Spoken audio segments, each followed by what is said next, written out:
just hours after his new tariffs went into effect, this afternoon, President Trump announced a 90-day pause. Trump's trying his best to ease everyone's concerns about the economy. This morning, he posted, "Be cool. Everything is going to work out well." Be cool isn't what you say to fix the economy. It's what you say when you and your friend are trying to sneak outside food into a movie theater.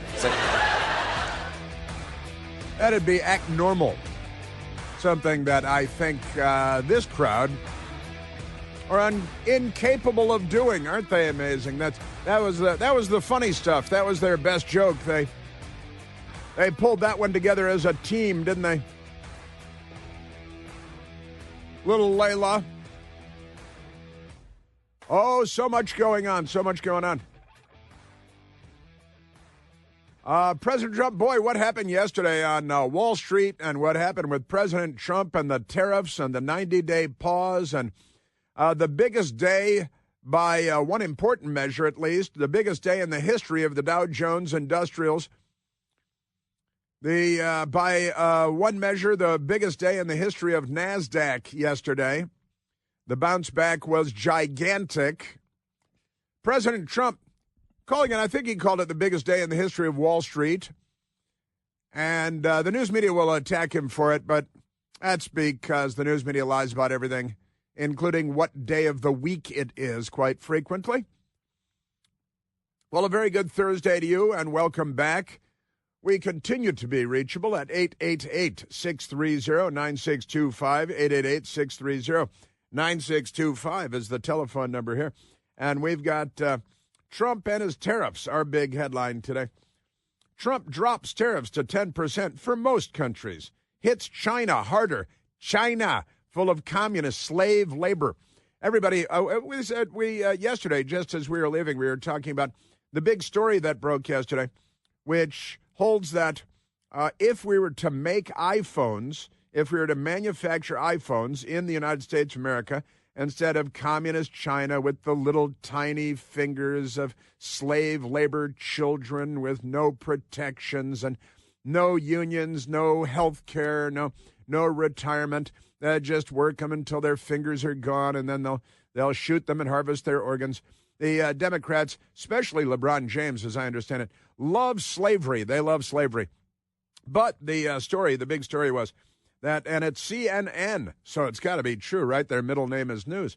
CNN headline yesterday, Apple iPhones might cost $3,500 if they're made in the U.S. That's the headline at CNN Business. They have, who knew they had a business thing? Nobody knew that, I think.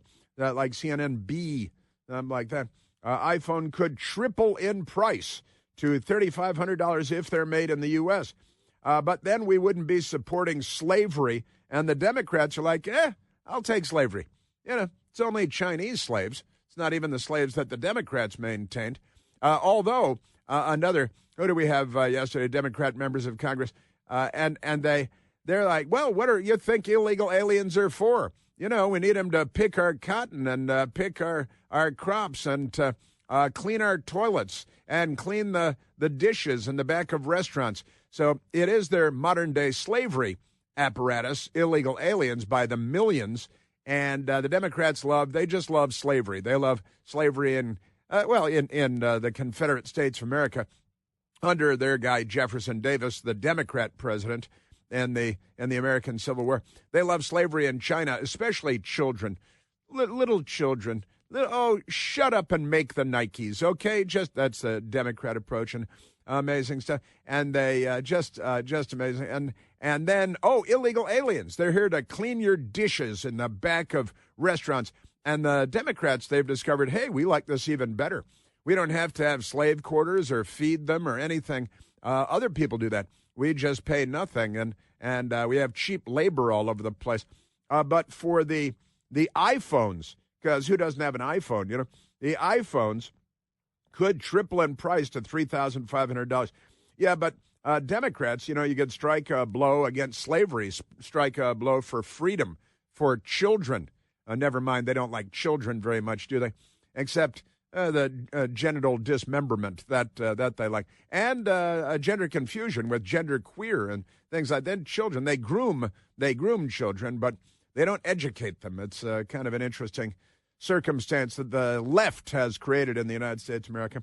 Remarkable. And another one that I latched onto today, and this is, I came in, it was the first thing I mentioned to Michael Piercy when I came in, and the big boss in the building, Bill Hess, said, here's a fun fact to know and tell. Did you know, and how could you, did you know that Elon Musk, and he launched another missile yesterday. Didn't he launch another missile yesterday? And it was successful. It turns out the owner of the Washington Post, Jeff Bezos, he has his own space program too. But yesterday he missed, he tried and missed it. They'll do it again, and that's okay. Our billionaires today are like the millionaires of yesteryear. They started, 100 years ago, the millionaires would start a railroad and build a railroad across the country. They would start a car company. Some of them started airplane companies. Today, the billionaires, the equivalent of the super millionaires of 100 years ago, they have their own space programs. Isn't that amazing? Just amazing stuff. So Elon Musk, here's a fun thing. The Democrats hate him because they're demented. And who was it? Tim Walz yesterday, threatening his life again. In somewhat general terms this time. They're refining their murderous message. And they're going to have Luigi Mangione over for Easter dinner, because they're, can we get Luigi out of prison to have him over for dinner? Because I think my daughter would like to, you know what I mean? The remarkable stuff. But among the many distinctions that Elon Musk enjoys, that he has achieved, and he's achieved a great deal, Elon Musk, he is the number one.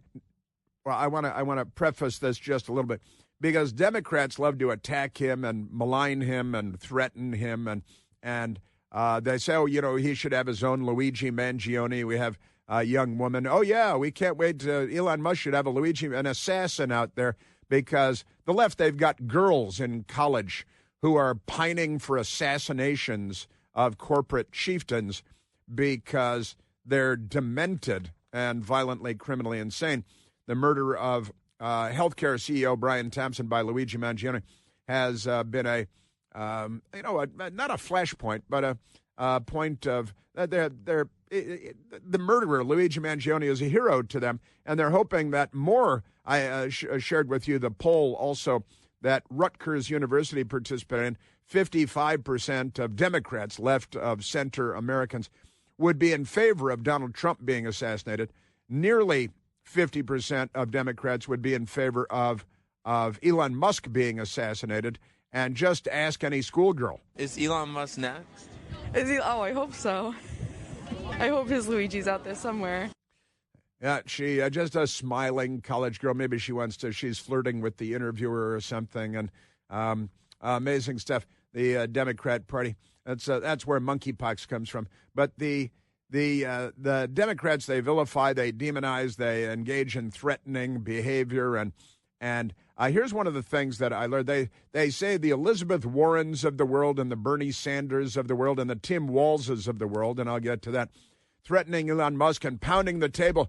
He's got to pay his fair share. He's got to pay more. He's robbing the American people. And everything they say is not only a lie and not only not the truth, but so often it is the opposite of the truth, the polar opposite of the truth. And if we had a legitimate news media in this country, which we really don't, then that news media would be calling these corrupt, dangerous, filthy politicians like Elizabeth Warren, who's not an Indian, but pretended to be for decades and made her way in the world, promoted again and again at Harvard University for being a fake Indian. And they're still fine with that.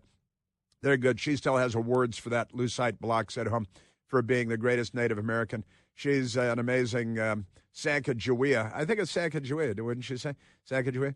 And Bernie Sanders, Bernie the Bolshevik, he's a communist, threatening Elon Musk. Now, here's something to it should be on, I was coming in today, there was a Tesla in front of me with New Jersey license plates, a black Tesla, looked very clean and very nice. Didn't have any bumper stickers on it like, I got this before Elon Musk went crazy. And they put bumper stickers like that on it because they want to firebomb their own car, the dementia being what it is. But here's the fun fact to know and tell. I thought when I was coming in today, if I found myself next to this guy because it's a 6-lane road or whatever I'm coming in on, if I found myself next to this guy driving the Tesla, then I would have, I was thinking, well, I could roll the window down and just, kind of wave at the guy and say, did you know that Elon Musk is the number one taxpayer in the history of the United States of America? The biggest taxpayer. Nobody's paid more in taxes than Elon Musk in the history of the country. And Republicans are so bad at messaging that they can't even get that out there. It's extraordinary. But the Democrats vilify, demonize, threaten the life of, try to rally their Luigi Mangionis because they're Luigi Mangione and their Joker Zarnaev of the Boston Marathon bombing are heroes, and they turn them into sex symbols, and they give themselves willingly over to the Joker Zarnaevs and the Luigi Mangionis of the world. They love assassins, and remarkable stuff. But it turns out that Elon Musk is the number one taxpayer in the history of the United States of America, the biggest taxpayer in the history of the United States. No one in the history of this country has ever paid more in taxes, and that presumably means that he's the number one taxpayer in the history of the planet Earth. Because, there's nobody in France or in Bolivia that has paid more in taxes than Elon Musk. He had a year where he paid $13 billion in taxes because he pays a lot in taxes because he makes a lot of money, and he's the richest man in the world. And it's, presumably entirely appropriate, given that he is the wealthiest man and makes more money than anybody else, that he pays more in taxes. But what is noteworthy about this is that the Democrat Party, psychopaths that they are, and that goes from the senior leadership of the Senate and the House down to their lowliest city council member who, wants to eliminate the Jews, the Democrat Party, you know how they are, that he is the number one taxpayer in the history when Democrats are angry with him because they're insane, I think, and criminally, dangerously, violently insane. Pretty amazing stuff. And now the people at CNN, very angry. iPhone could triple in price if they're made in the U.S. Well, all right, what are the other elements that should be taken into account there? That would be an industrial base in the United States, the manufacturing jobs in the United States, manufacturing plants in the United States, lifting entire communities. They love that word communities, but I don't think they know what it means. And then we would not be supporting Chinese communist slave camps where children are used as forced labor, and Muslims, the Uyghurs in Western China, are used as forced labor, and they're brutalized and savaged and left to die. And like, hey, I saved a lot of money on my iPhone. So turns out slavery is really good. And my gym shoes, my basketball shoes, LeBron James is like, oh, they got little tiny children working their fingers to the bone late into the night, making my shoes. And I make a lot of money off the shoes, but I need a lot of money to pay for fuel for my helicopter and my private jet because I'm being oppressed. I'm being oppressed in a terrible and racist nation. Aren't they amazing? So we got that. I wanted to share that with you because that's good. Also, this is a good one. President Trump orders investigation of ex-aide Miles Taylor. Miles Taylor sounds like an unscrupulous person, Miles Taylor, doesn't it? So, and the people at Time Magazine are upset. Trump targets, quote, anonymous, end quote, author and former top cybersecurity official in escalation of retribution. Some might call it holding people accountable for treacherous and probably illegal behavior. President Donald Trump intensified his efforts to punish his critics. Is that what he's doing? By signing a pair of memoranda, that's the plural of memorandum, directing the Justice Department to investigate two officials from his first administration and stripping them of any security clearances they may have. Trump's targeting of Miles Taylor, a former Department of Homeland Security official and Trump's first term, and Chris Krebs, a former top cybersecurity official, came as the Republican president has sought to use the powers of the presidency to retaliate against his adversaries. Now, wait a minute. Is the guy in the Department of Homeland Security supposed to be the president's adversary? Because I don't think that's how the government is supposed to work, unless you have little fascists working in the machine, which you do at the FBI, the Department of Justice, the intelligence community, penitentiary face Brennan, and some skeezer by the name of Chris Krebs, a cybersecurity official, and he had his security clearance pulled yesterday. Now a lot of liberals were very angry about this. They wanted to burn Teslas with firebombs. But now it turns out we're learning more about these people using their government positions to undermine the United States of America and the President of the United States because they didn't vote for them. That's what communists do, and that's what Democrats do. We are at 888-630-9625. Chris here with a list of things that none of us should trust. The Washington Post, the New York Times, anything on CNN. Here's a list of things that I do trust. The Washington Times. Support real journalism for just $1 a week at washingtontimes.com/Chris.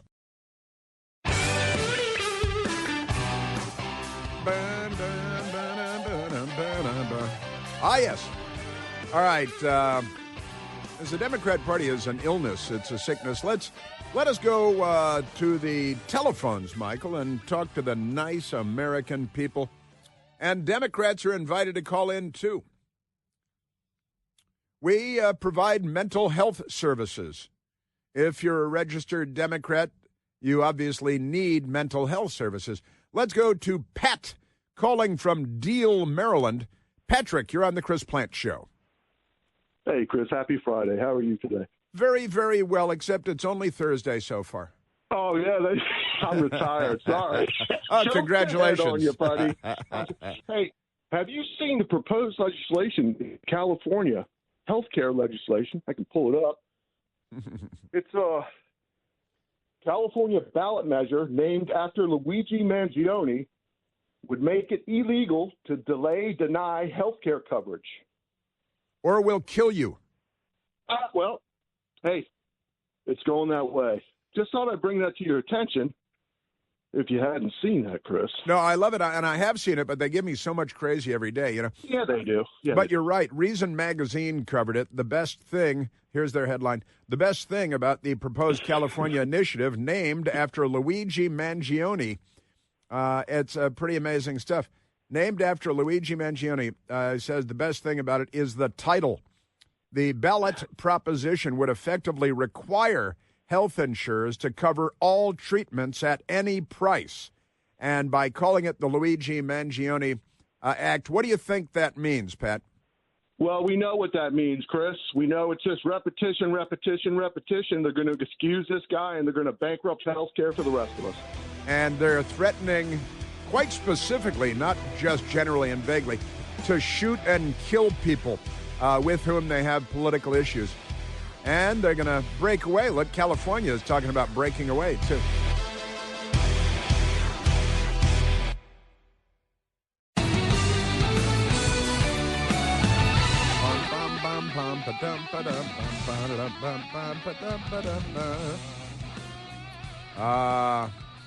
Those crazy, rascally Democrats.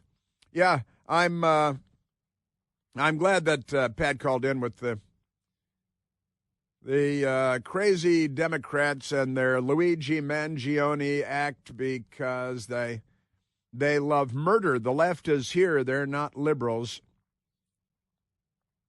Luigi Mangione Act targets insurers. Interesting. News Nation using the word targets in the headline. Who deny medical care. If any medical care is denied, everyone's life is in danger because they care so much about health and humanity that they'll murder you if you don't agree with them. Pretty remarkable stuff, I got to say. Because Luigi Mangione is a hero of the Democrat Party. Brian Thompson, the CEO of United Healthcare, and father of two and husband, gunned down on the sidewalks of New York by Luigi Mangione, who the Democrats want to date their daughter because they're mental. We have all kinds of amazing stuff.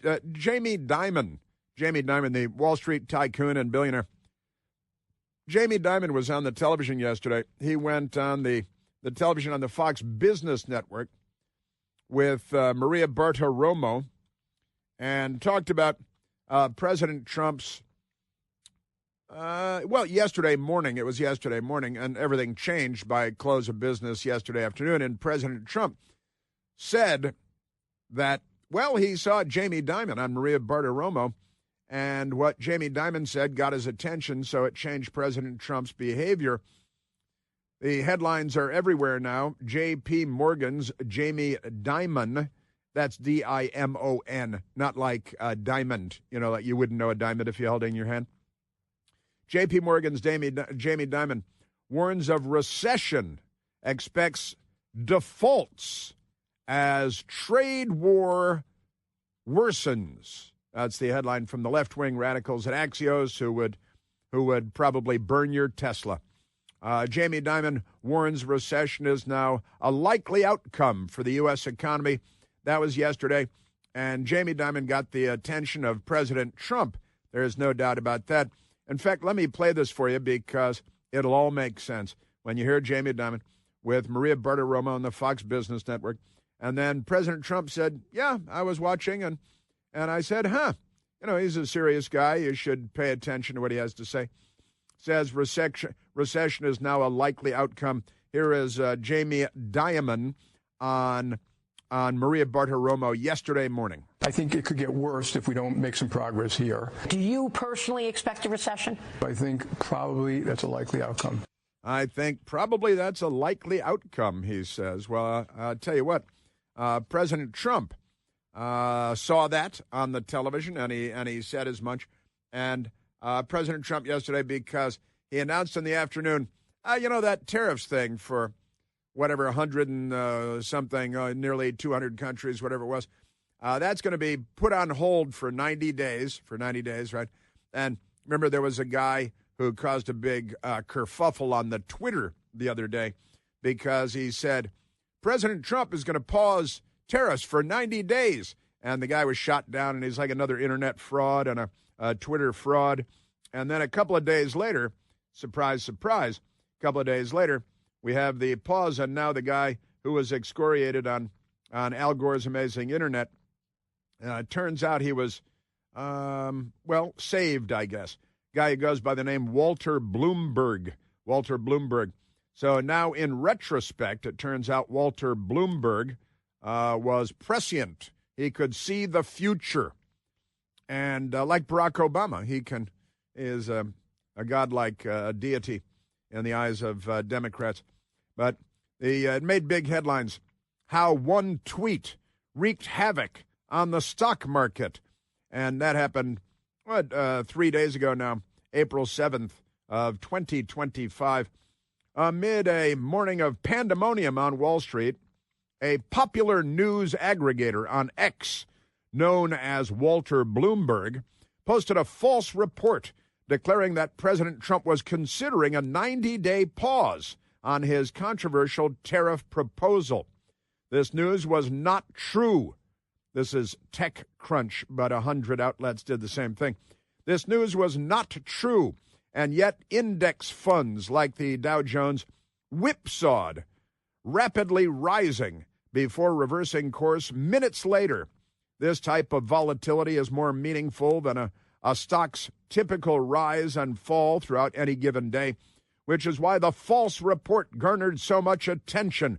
And it's true, the stock market was plummeting. Then this Walter Bloomberg on Twitter, false report, said Trump was considering a 90-day pause, and the stock market rebounded, and it was by more than 1,000 points.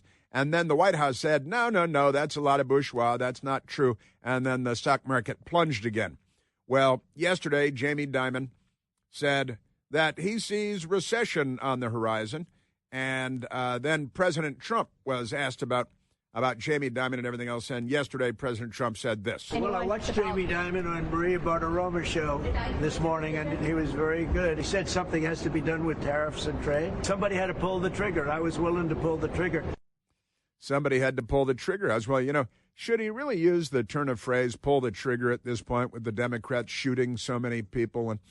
And their heroes are Luigi Mangione. And honestly, Michael Piercy and I were having a discussion yesterday. I said, I need to make up a list of all the people that the Democrats have shot recently and the names of the people that shot them. And I need to post it somewhere in the radio studio here because the numbers have simply gotten too big. From the massacres of police in Baton Rouge and in Dallas, the double homicide of police. These are all suicide attacks by Democrats. Officers Ramos and Liu in New York City. A suicide attack on Officer Billy Evans, William Evans, U.S. Capitol Police.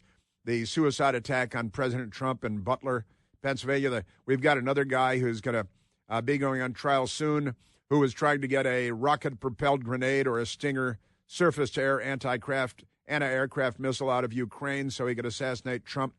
And, of course, you kill a CEO named Brian Thompson, and Luigi Mangione becomes a sex symbol and a hero of the Democrat Party. This is a dangerous criminal party, a violent party. And they're firebombing Tesla dealerships. And, we got more on that coming up, too. And President Trump yesterday, so he said he watched Jamie Dimon on the Maria Bartiromo show. And guess what he decided, much to the delight of someone allegedly named Walter Bloomberg. Well, I thought that people were jumping a little bit out of line. They were getting yippy, They were getting a little bit yippy, a little bit afraid. No other president would have done what I did. No other president. I know the presidents. They wouldn't have done it. And it had to be done.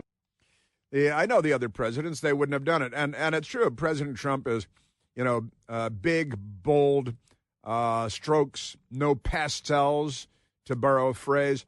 And he sees what's happening and he adjusts. And he does things in a big way. Big sweep, not little tiny things. Barack Obama slowed the rise of the oceans. That was big, except it was a lie. It didn't work. Kind of like the lie that Elon Musk doesn't pay his fair share when he's the largest taxpayer in the history of the United States of America, the Democrat Party. And President Trump then, because he never stops addressing the press and they never stop attacking him, they loved Joe Biden every day of every year, even though he treated them like they were yesterday's papers, so to speak, trying to be polite. I cleaned it up at the last minute. And President Trump. But then there's the communist Chinese, because yesterday they imposed big tariffs on the United States. And he said, okay, we had imposed tariffs of 104% on China. Now we'll make it 125%, President Trump. I think in financial markets, because they changed. Look how much it changed today. We went from,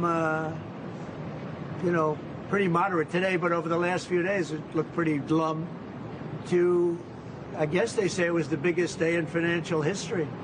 That's a pretty big change. And I think the word would be flexible. You have to be flexible. Like he's asking the question about some companies. Some companies, through no fault of their own, they happen to be in an industry that is more affected by these things than others. You have to be able to show a little flexibility. President Trump yesterday also pointed out, and we have already played the audio here. He might have been listening to our humble radio broadcast. But the fact is that Chuck Schumer, the Lizard King, and Nancy Pelosi, the stock market wizard that she is, they have both in the past called for tariffs to be used to protect and defend U.S. markets and jobs and our economy and so on. And we've played the audio for you over the last couple of weeks and the last week, actually.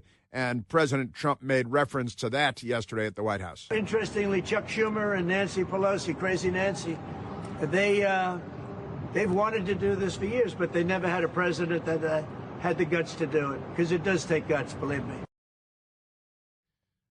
You may recall Nancy Pelosi years ago now, on the floor of the House of Representatives, was all in favor of tariffs. In terms of tariffs, I think it's interesting to note that the average U.S. MFN tariff on Chinese goods coming into the United States is 2%. 2%. Whereas the average Chinese MFN tariff on U.S. goods going into China is 35%. 35. Is that reciprocal? Is that reciprocal? And she used the word reciprocal. Isn't that great? And the Lizard King said the same thing also years ago. But they couldn't be bigger lizards. And Honestly, and keep in mind also that when Chuck Schumer was first elected in 1980, not long after the Civil War, all right, it was long after the Civil War, but never mind. It was first elected in 1980, and he was sworn in January of 1981. The national debt was about $903 billion, well below $1 trillion. Now, thanks in part to Chuck Schumer's work, we're $36 trillion in debt as a nation. And he likes to complain about people not paying their fair share. Honestly, this guy, he ought to be in a gulag. He should be rounded up. Let's go to Treasury Secretary Scott Bessent, because he pointed out, he said, listen, all these nations that we told them, President Trump and Scott Bessent, Treasury Secretary, told countries around the world, listen, don't retaliate against the United States. That would be stupid. That would be a big mistake. China went ahead and retaliated in a big way against the United States, just in terms of da-da-da, and then they got back to beating their slaves, and the Democrats love that.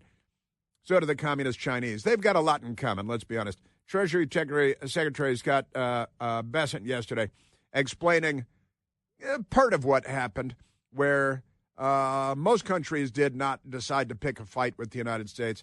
And President Trump did say, well over a week ago, maybe almost 2 weeks ago, listen, just everybody stay calm, let this play out, and we're going to win, and everything's going to be good, and the trade deals will be better. As I told everyone a week ago, they're in this very spot. Do not retaliate, and you will be rewarded. It's like I said last week, the market didn't understand. Those were maximum levels. The countries can think about those levels as they come to us to bring down their tariffs, their non-tariff trade barriers. We're going to discuss currency manipulation, subsidy of labor and industry. Wow, how about that? That is crazy. Don't retaliate. Don't escalate. Pick a fight with the United States. Big mistake. And you will be rewarded. And now all these countries are saying, a 90-day pause. And you know what happens now is we go to them one country at a time, or to the EU as a cluster. And when I say cluster, I use that term deliberately.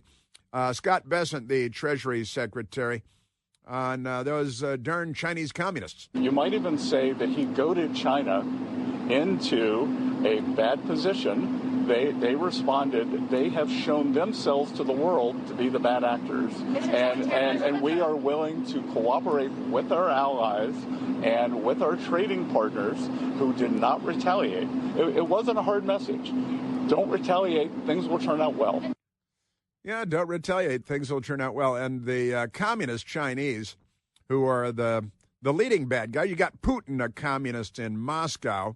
The New York Times called him a conservative because everything they say is not only untrue, but very often the opposite of the truth. Isn't that amazing? Yes, it is.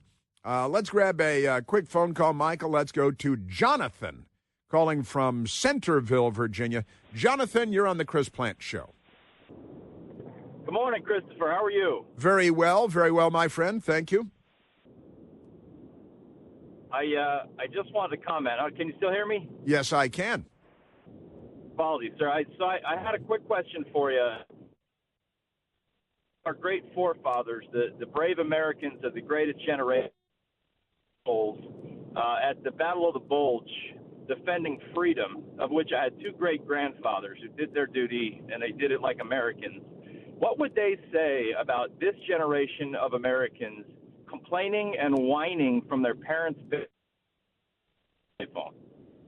Well, I've got to say, I grew up with, my father was a Navy fighter pilot in World War II and killed Germans, then went to the Pacific and killed Imperial Japanese until his ship was hit by a kamikaze and taken out of commission. But I've got to say, looking at the youth, but look, I'm gonna take a slightly different tack today, Jonathan, because yesterday I shared with you reports that college campuses across America are suddenly becoming more and more inclined, the people on college campuses, to be conservatives and to support Trump. And this is freaking out the lefties. And I am, once again, the left has been indoctrinating generation after the left, not liberals, not Democrats, but the left has been indoctrinated. Lunatics, they're anti-Semites, they're violent, they engage in mob political violence, they cheer shootings and assassinations. They're the left. The left is the most murderous bunch of criminals in the history of humankind. Literally true, not an embellishment, not an exaggeration. And I'm hopeful that we're experiencing, Jonathan, another kind of Reagan moment where the youth, and that's where I had my eyes opened, was Ronald Reagan. And, raised in the, Jimmy Carter. Oh, Jimmy Carter's good. And, poor Jimmy Carter was not so great, of course. But Ronald Reagan changed the world and changed the country. And I am hopeful, Jonathan, that because you're absolutely right, the greatest generation, the World War II generation, the men that built the world as we know it and took it out of the 19th century, the World War I era, the post-World War II era, the Pax Americana, the American peace. And we created a stable world for generations. The left has lied about that, misrepresented that, deceived, miseducated generations. But now I think there is a backlash happening, I'm very happy to say.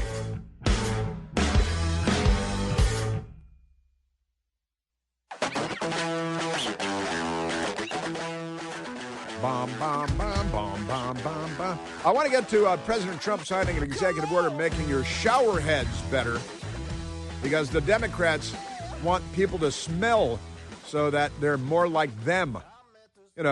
Join the crowd. We all smell. You should smell too. No. You guys can smell. That's that way we can identify you in crowds and things.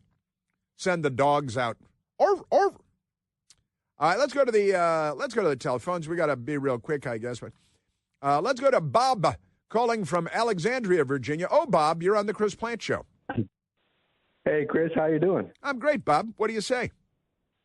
Wonderful. Hey, so you tell us all kinds of things with all different subjects, and we all so appreciate you keeping us up to date. When you go on vacation, it's a well-deserved vacation. I don't know how you do it, man. Piece of cake. I also want to thank you for your support of the Navy.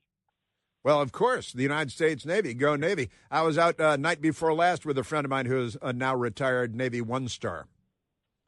We had beer. Cool. Very cool. Yeah. Yeah. Okay. Yeah. I went to Navy. So. Outstanding. Well, I'm running out the clock on you. I'm sorry to say. Okay, so I know you're a Birchmere fan.